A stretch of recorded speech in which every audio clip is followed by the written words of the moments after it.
आप क्रोनोलॉजी समझ लीजिए। कांग्रेस पार्टी से है कि प्रधानमंत्री का कब्र खोदने के बाद आपको नहीं लगता है कि चाइना और पाकिस्तान आपका भी कब्र खोद देगा?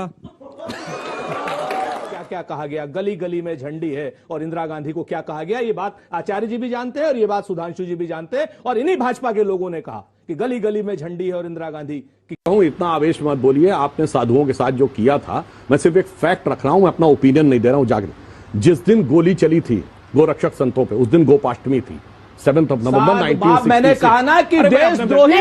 Mister Rajput sir, shouting match नहीं प्लीज सर, आपके बीच में किसी ने नहीं बोला, प्लीज संयम रखिए। पूरी कर लूं। और जिस दिन इंदिरा जी की दुखद हत्या हुई 31 अक्टूबर 1984, उस दिन भी जाके देख लीजिएगा, गोपाष्टमी थी। अब बाकी आप लोग स्वयं तय करिए। वेल हेलो एंड नमस्कार दोस्तों, स्वागत है आप सभी का द सैवेज वॉइस के एक और नई डिबेट वीडियो में। आज के डिबेट वीडियो में जो डिबेट हम देखने वाले हैं, इसमें आपको दिखाई देंगे सुधांशु त्रिवेदी, जो कि बीजेपी के वरिष्ठ प्रवक्ता हैं और जिनके सामने कभी कभी गूगल भी पानी मांगते हुए नजर आता है। आज वो आपको दिखने वाले, साथ इसमें दिखाई देंगे आपको कांग्रेस के प्रवक्ता, और इसमें आपको दिखा देंगे संगीत रागी, जो कि काफ़ी ज़्यादा इंटरेस्टिंग होने वाली है डिबेट, इसलिए डिबेट को एंड तक जरूर से देखिएगा, जिसमें कई मुद्दों पे बात हुई। और यहाँ पे ऑडियंस ने जब सवाल पूछे तो कांग्रेस के प्रवक्ता इधर उधर बातों को करते हुए नजर आए, और इसी बीच सुधांशु त्रिवेदी ने काफ़ी अच्छे अच्छे फैक्ट रखे हैं, काफ़ी इंपॉर्टेंट फैक्ट रखे हैं, जिन्हें आपको जरूर से सुनना चाहिए। और वीडियो में एक ऐसा इंटरेस्टिंग पार्ट है, उसे बिल्कुल भी मिस मत करिएगा, इसलिए वीडियो को एंड तक जरूर से देखिए। एंड साथ ही अगर आप इस चैनल पर नए हो, चैनल पर पहली बार आए हो, वीडियोज़ आपको पसंद आ रही हैं, तो फटाफट से वीडियो को लाइक, शेयर और सब्सक्राइब जरूर से कर लीजिएगा। सब्सक्राइब करने के लिए आपको यहाँ रेड या व्हाइट कलर का बटन दिख रहा होगा, उसे प्रेस करके जरूर से सब्सक्राइब कर लीजिएगा। और आप चाहते हो ज़्यादा सपोर्ट करना तो आप ज्वाइन भी चैनल को कर सकते हो। क्या बात है, चलिए शुरू करते हैं। मेरा प्रश्न सुरेंद्र सर से है कि सर, जैसे आप कह रहे हैं कि 2024 में आपकी सरकार आएगी, पर मतलब आपकी नेताओं में आपका जो प्रमुख नेता है राहुल गांधी जी, उनके भाषण में वो मैच्योरिटी नजर नहीं आती है जो अन्य नरेंद्र मोदी जी में आती है, ठीक है? तो मेरा प्रश्न कांग्रेस पार्टी से है कि प्रधानमंत्री का कब्र खोदने के बाद आपको नहीं लगता है कि चाइना और पाकिस्तान आपका भी कब्र खोद देगा? मेरा खबर इनसे है कि ये कौन लोग हो सकते हैं जो बोलते हैं कि मोदी तेरी कब्र खुदेगी, ये कौन बोल सकते हैं? मेरा सवाल इनसे है। मतलब आपको लग रहा है कि ऐसा कौन बोल सकता है? कौन बोल सकता है मतलब, ऐसा कौन बोल सकता है कि मोदी तेरी कब्र खुलेगी? मतलब आपको लग रहा है ये गलत है? ये गलत है, बिल्कुल गलत है, सरासर गलत है, ऐसा बोलना ही नहीं चाहिए। उनको देख के बोलिए। हाँ, नहीं इनको नहीं, उनको। हाँ, तो मेरा सवाल आप ही से है, सुरेंद्र जी से है। आप इधर देख रहे हैं। ऐसा कौन बोल सकता है कि मोदी तेरी कब्र खुदेगी?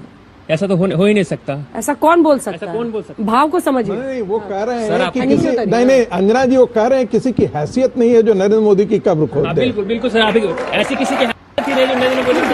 सर, आपके गलत टिप्पणी करने से क्या लगता है आपकी सरकार आ जाएगी कि कुछ बड़ा करना होगा? कांग्रेस पार्टी से सर, क्या आप ऐसी टिप्पणी करने से आपको लगता है कि आपकी सरकार आ जाएगी? चलिए, डेंजरस सिचुएशन में मैं ऑटोमेटिकली आगे कैसे आ जाता हूँ? इतने सवालों का जवाब लेते हैं, उसके बाद से आते हैं। सुरेंद्र जी मुखातिब हुए, क्या बात? सब कह रहे हैं कि भाई कौन ऐसे बोलेगा, क्यों बोलेगा, क्यों ऐसा नारा? और ऐसा नारा आप कह रहे थे साउथ इंडिया वाले, मतलब आचार्य जी, अंजना जी, इस तरह का नारा साउथ इंडिया वाले कहाँ से मतलब जानेंगे? अंजना जी अब मैं सवाल पूछ रही है, आचार्य जी वाला उनसे जवाब मांग रही हैं। नहीं हम आपसे सारी चीजें, आचार्य जी का भी जवाब देता हूँ, कोई दिक्कत वाली बात। आचार्य जी हमारे राजगुरु हैं। 3-4 चीजें हमारे दोस्तों ने पूछी। सबसे पहले तो आप कहते हैं कि कब्र खुदेगी या ये होगा, तो हमने पहले ही कह दिया कि वो नारा गलत था और उसको रोका। सुरजेवाला जी ने नारा 2 बार में बंद हो गया। इसके बाद वो मुद्दा अगर किसी ने जिंदा किया है तो नरेंद्र मोदी जी ने जिंदा किया। ठीक है, समझ गया।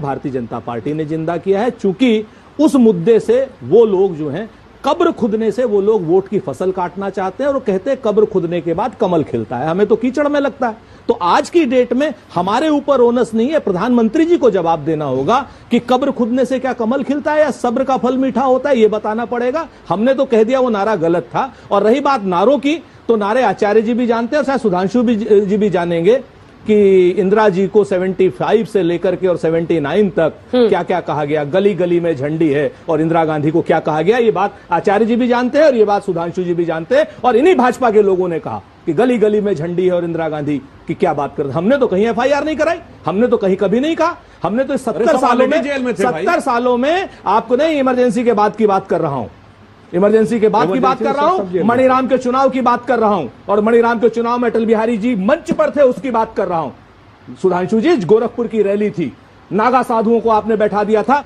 तब इंदिरा जी ने कहा था कि मुझे नहीं पता था कि गोरखपुर के लोग मेरा ऐसा अपनी बेटी को इस तरीके से बुलाएंगे। ठीक है, समझिए आप देखती उस दृश्य को देख नहीं सकती थी। यह भारतीय जनता पार्टी के लोगों का है, हमने एफआईआर नहीं कराई। राजनीति में शुचिता होती है, राजनीति में ये सारी बातें अपने लाभ के लिए नरेंद्र मोदी जी जैसे लोग ही इस्तेमाल कर सकते हैं, हम लोग नहीं इस्तेमाल करते। तो हमारा गलत, लेकिन जिस तरीके से इस तरीके का जो वो विमर्श किया गया वो बात। दूसरी बात आप आ जाइए सरकार की बात। तो भाई हम 2024 में सरकार बनाएंगे, 70 साल में सरकार बनाई है हमने।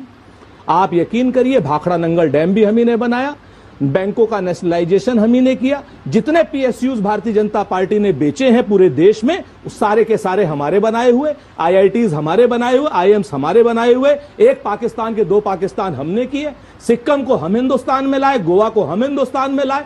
आप इस चीज को देखेंगे, मनरेगा हमने दिया, राइट टू इंफॉर्मेशन हमने दिया, राइट टू फूड हमने दिया, राइट टू एजुकेशन हमने दिया।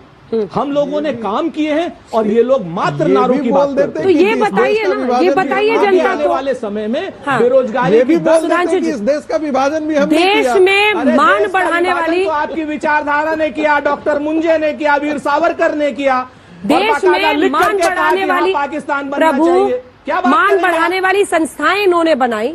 अपमान को आप अपना मान बढ़ाने के लिए, चूंकि आपको महंगाई बेरोजगारी से भटकाना है, इसीलिए अपमान का मुद्दा उठाना है।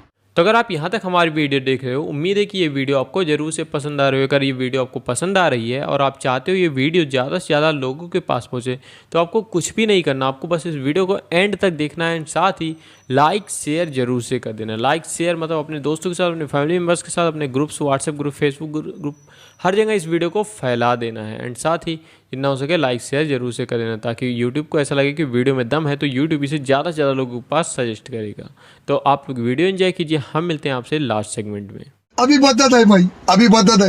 मैं महंगाई बेरोजगारी पे उत्तर दे देता हूं। अब अटल जी से लेके मोदी जी के दौर तक 14 साल हमारी सरकार रह चुकी है, और जाके चेक कर लीजिए इन 14 सालों में हमेशा केवल 2020 कोविड के दौर को छोड़कर हमेशा रेट ऑफ इन्फ्लेशन नीचे और रेट ऑफ ग्रोथ ऊपर। रेट इनकी 50 साल में केवल 2006-07 का दौर छोड़ के हमेशा रेट ऑफ ग्रोथ नीचे और रेट ऑफ इन्फ्लेशन ऊपर। और कितना ऊपर, याद करिए, हमारा मजाक उड़ाया जाता था 1980 के दशक में, भारत की तो 2% ग्रोथ रेट रहेगी, जिसे हिंदू ग्रोथ रेट कहते थे। और उस जमाने में याद करिए 10-10, 12-12% रेट ऑफ इन्फ्लेशन। और इतना ही नहीं, आज पाकिस्तान में 27% है ना रेट ऑफ इन्फ्लेशन, भारत में 1974 में 27% थी।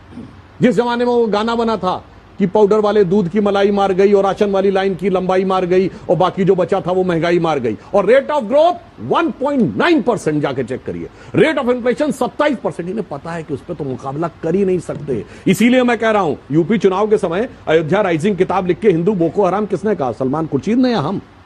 जिन्ना का नाम कौन लाए थे? अखिलेश यादव या हम?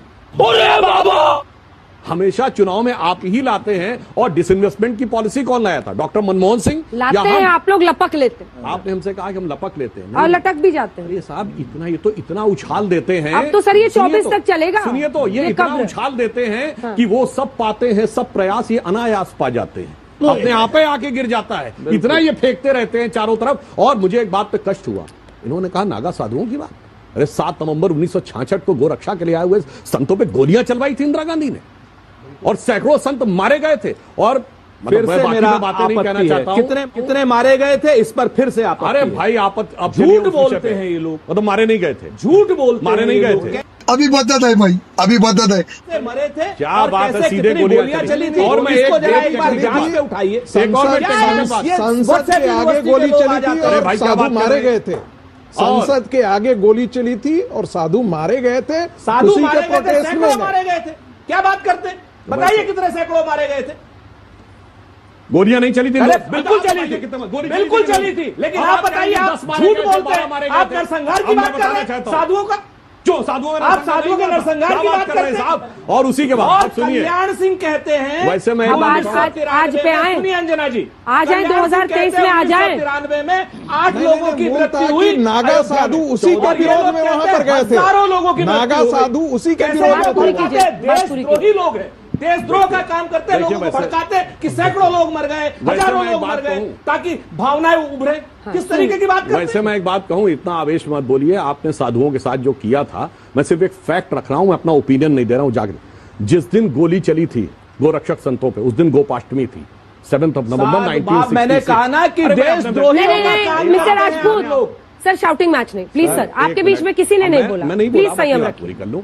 और जिस दिन इंदिरा जी की दुखद हत्या हुई 31 अक्टूबर 1984, उस दिन भी जाके देख लीजिएगा, गोपाष्टमी थी। अब बाकी आप लोग स्वयं तय करिए कि किसका क्या था, ये जाके चेक कर लीजिएगा। हाँ, एक बात कह दूं, जो एक बच्ची ने पूछा था कि कब्र या भस्म एक ही बराबर बात है। नहीं साहब, जब मास टू मास कन्वर्जन होता था, ये 19वीं सदी की बात है साइंस की, जब मास कंजर्वेशन ऑफ मास था। अब E = mc² आया, यानी अब एनर्जी कन्वर्ट्स इनटू मास, और मास भी एनर्जी से बनता है। इसलिए अंततः एक बात बताएं, अंततः एक दिन तो पृथ्वी भी भस्म हो जानी है, तो अंततः सबको भस्म होना है। जो ये कोई कहे कि कब्र में रहना है, तो कब्र में सबको नहीं रहना। मैं किसी की भावना नहीं आहत करना चाहता, साइंस की। तो देखा आपने किस तरीके से ऑडियंस ने कमाल के सवाल पूछे, और जिससे जो कांग्रेस के प्रवक्ता हैं वो बचते नजर आए और बातों को इधर उधर गोल गोल घुमाते हुए नजर आए। लेकिन सुधांशु त्रिवेदी ने काफ़ी दमदार तथ्य रखे, काफ़ी फैक्ट वाली बातें रखी, जिन्हें सुनकर आपको जरूर से मजा आएगा। अगर ये वीडियो आपको पसंद आई है तो फटाफट से वीडियो को लाइक कर दीजिए, शेयर कर दीजिए, और जितना हो सके उतना सब्सक्राइब कीजिए इस चैनल को। सब्सक्राइब करने के लिए आपको यहाँ रेड या व्हाइट कलर का बटन दिख रहा है, उसे जल्दी से प्रेस करके इस छोटे से चैनल का हिस्सा बन जाइए और इस चैनल को बड़ा बनाइए। एंड साथ ही